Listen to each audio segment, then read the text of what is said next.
Nous voilà donc dans la quatrième séquence consacrée à cette étude de cas proposée par Narcy et Renaud en 1972 à propos de la formulation d'un détergent.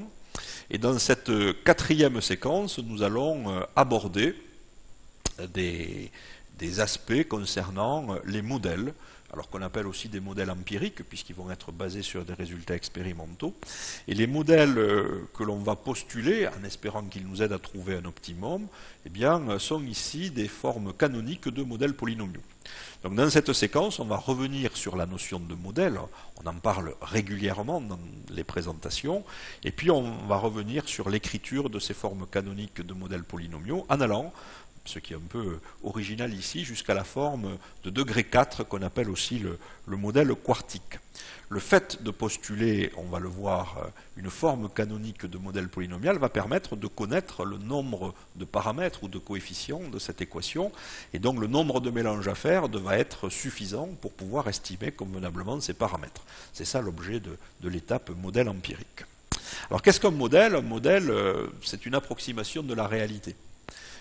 Pourquoi? Parce que le modèle va passer du mieux qu'il pourra par les points expérimentaux, mais il y aura toujours de petits écarts. Alors, tous les modèles sont faux, je cite régulièrement l'exemple du buste de Marianne. En effet, le buste de Marianne incarne souvent dans la salle des mariages des mairies la République, et à intervalles réguliers, et ça fait la joie des modeleurs et des gens qui font des modèles en plâtre, eh bien on change régulièrement le buste de Marianne. Donc s'il était universel, si c'était un modèle universel, eh bien on ne le changerait pas.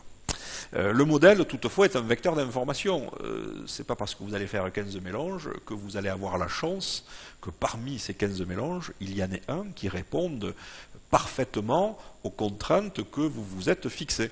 Donc en termes d'optimisation. Donc il va falloir fabriquer un modèle d'interpolation, et c'est le modèle d'interpolation qui va représenter le vecteur d'information.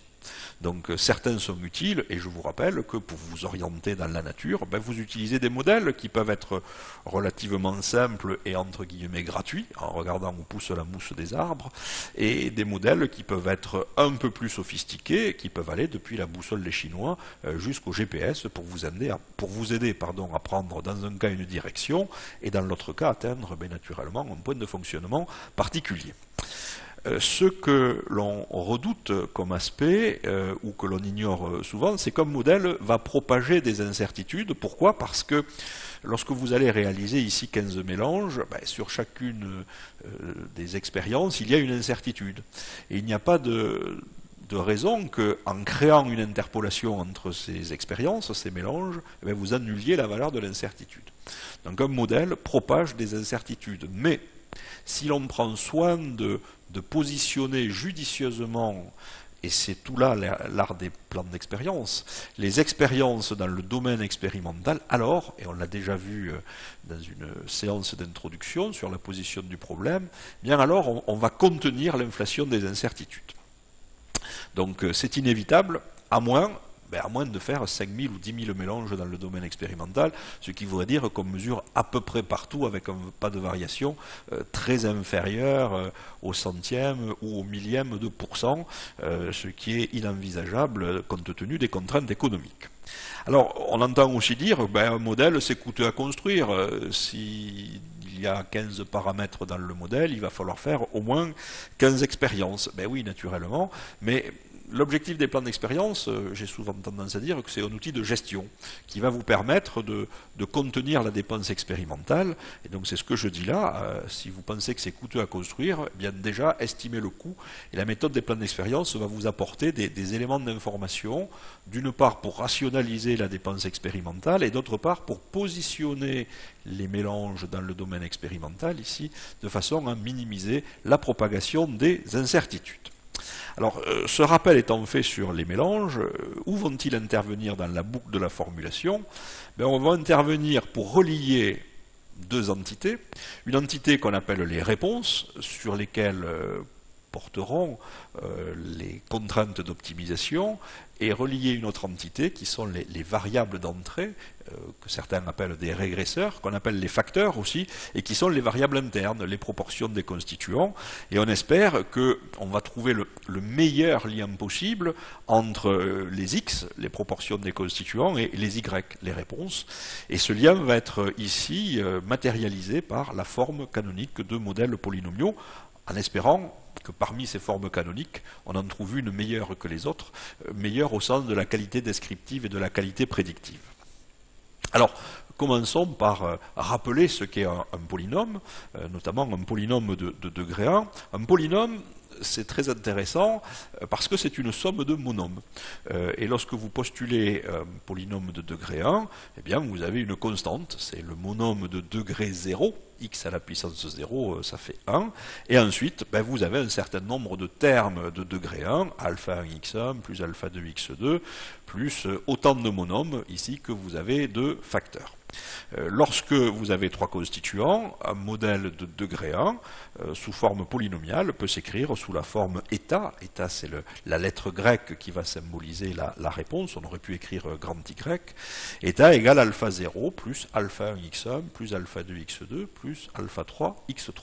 Mais dans les problèmes de formulation, les x sont les proportions des constituants. On se rappelle que ces proportions varient dans un intervalle compris entre 0 et 1, lorsqu'on travaille dans un simplex de hauteur unitaire, mais qu'également ces proportions doivent respecter une contrainte relationnelle, somme des xi égale constante. Par exemple, somme des xi égale 1.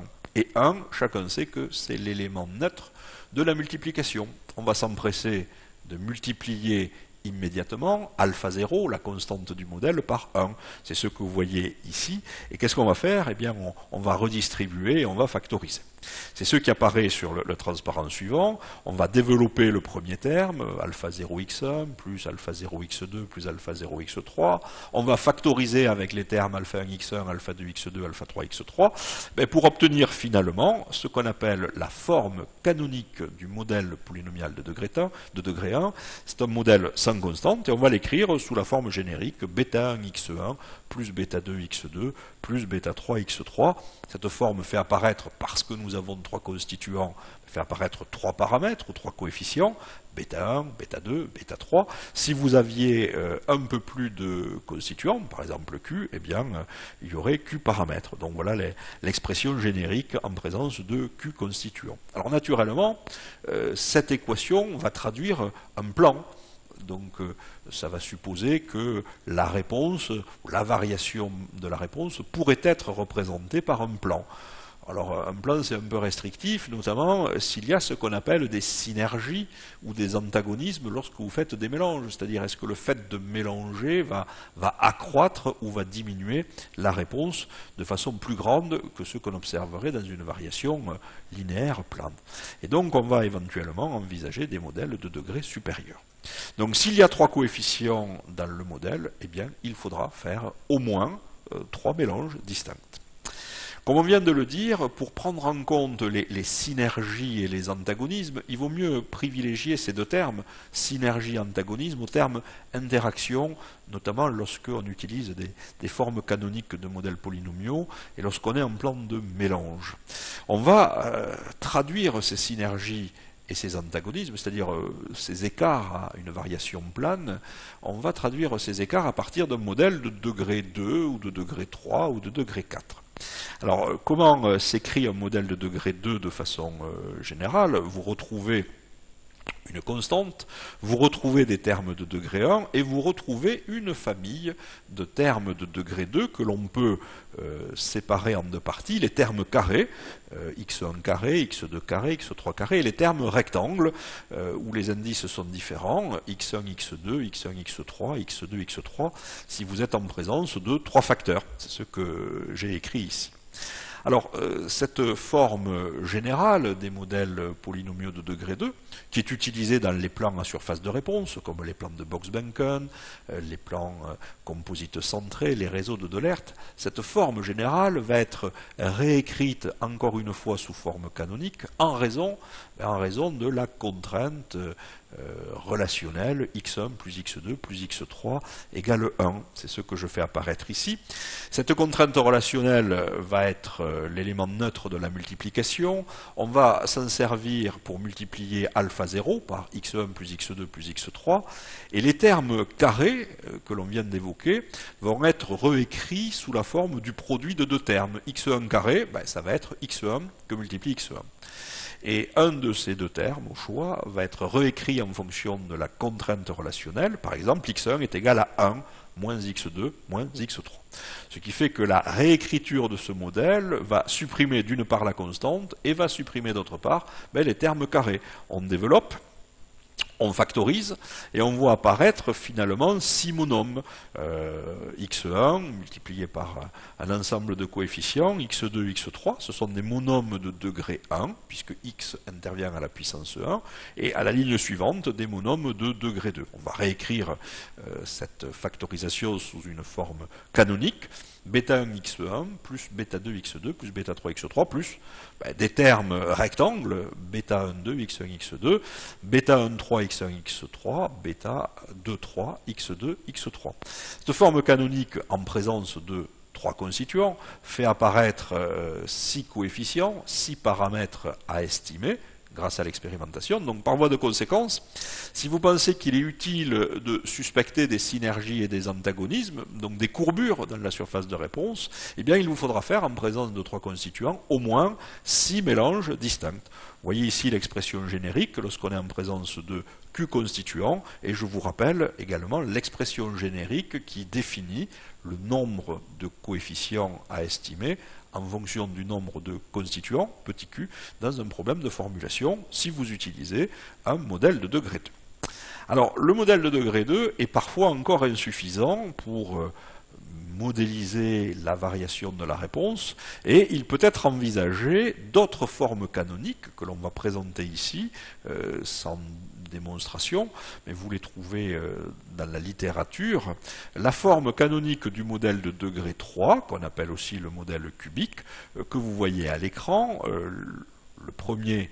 Sous la première somme, vous voyez des termes de degré 1, sous la deuxième somme, vous voyez des termes de degré 2, rectangle, xi, xj, et ensuite vous voyez des termes de degré 3, soit parce que vous faites le produit de xi par xj par xk, soit parce que vous faites intervenir deux constituants, x1 et x2 par exemple, et vous fabriquez un monôme qui va faire appel au produit x1 fois x2, c'est un terme de degré 2, que multiplie x1 moins x2, c'est un monôme de degré 1, le produit des deux fait bien un terme de degré 3. Quel est le nombre de coefficients de cette formule générique? Vous voyez qu'au fur et à mesure que le degré du modèle augmente, le nombre de coefficients, on sans doute, va augmenter. Et lorsqu'on l'applique à l'exemple des auteurs, 3 constituants, eh bien, cette forme canonique fait apparaître 10 coefficients. Donc nous avons la réponse à la question. Combien de mélanges doit-on faire? Eh bien, on va réaliser au moins 10 mélanges distincts. Alors, dans sa publication de 1958, Henri Scheffé s'est arrêté aux formes canoniques des modèles polynomiaux de degré 3, mais juste après, en 1962, Gorman et Hinman, dont on va voir la référence à la publication dans les transparents qui viennent, ont proposé une forme de degré 4 qu'on appelle le modèle quartique, à distinguer du modèle quadratique, qui est le modèle de degré 2. Donc vous voyez la forme générique suivante, avec d'abord des termes de degré 1, des termes de degré 2, complétés par des termes de degré 3 que nous avons vus dans le transparent précédent, et complétés par une flopée, si je peux dire, de termes de degré 4, faisant apparaître des xi carré, xj, xk, faisant apparaître, dès que l'on a 4 constituants, des termes de type x1 fois x2 fois x3 fois x4. Il est possible de dénombrer le nombre de coefficients à estimer dans un modèle de degré 4 mis sous forme canonique.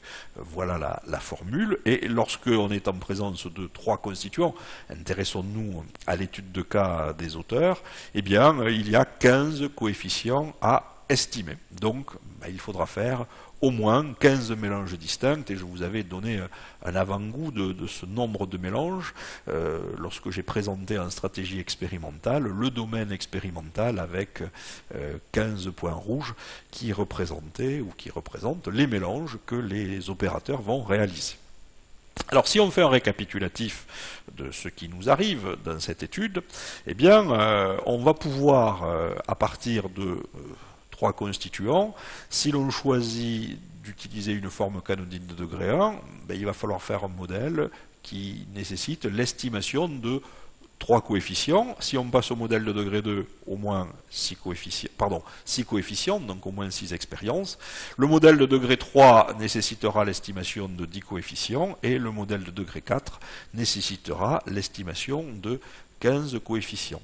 Alors, est-ce que cette démarche est généralisable, quel que soit le nombre de constituants?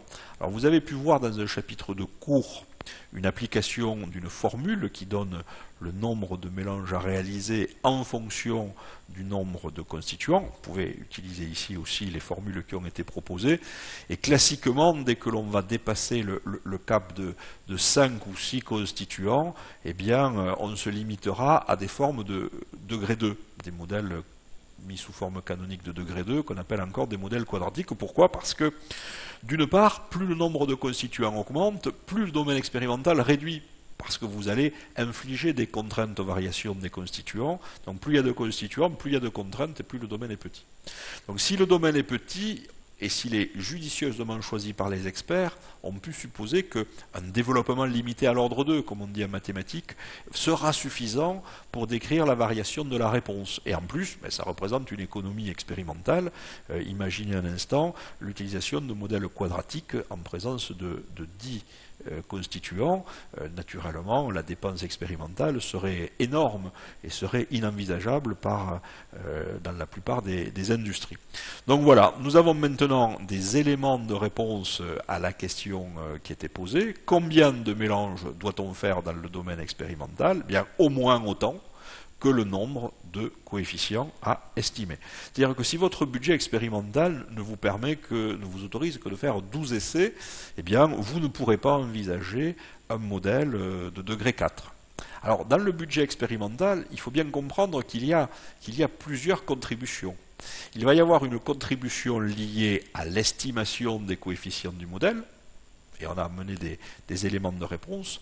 Il peut y avoir une contribution liée à l'estimation de la variabilité expérimentale. Faut-il faire ou non des répétitions pour pouvoir estimer l'incertitude que les modèles propageront inévitablement? Et puis il faut garder un peu de subside pour répondre à une troisième contribution. Une fois que vous avez fait l'équation d'un modèle, c'est bien beau, mais il faut se demander si on a le droit d'y croire. Et n'oublions pas que l'on cherche à faire de l'optimisation, donc il va falloir garder quelques essais pour faire des validations expérimentales. Donc nous avons appris ici dans cette partie, en postulant, et c'est là l'art des plans d'expérience, en choisissant a priori une forme particulière de modélisation adaptée à la stratégie. Ici, la stratégie qui consiste à modéliser la variation de la réponse uniquement en fonction des variations des proportions des constituants. Mais une fois que vous avez choisi cette stratégie, une fois que vous avez choisi le nombre de constituants, eh bien, en fonction du domaine expérimental et du modèle choisi, vous savez qu'il faut faire au moins, ici, 15 mélanges, puisque les auteurs ont décidé de modéliser la variation de la réponse à partir d'un modèle quartique, forme canonique du modèle polynomial de degré 4. Voilà, nous avons terminé cette séquence relative à la forme canonique des modèles polynomiaux. Et maintenant que l'on connaît le nombre d'expériences à faire au minimum, eh bien on va répondre à la question suivante: quels mélanges, quelles expériences faire dans le domaine expérimental? Donc je vous donne rendez-vous tout de suite dans la séquence suivante qui va nous amener à construire la matrice d'expérience, c'est-à-dire le tableau des expériences que l'on va réaliser. Merci pour votre attention.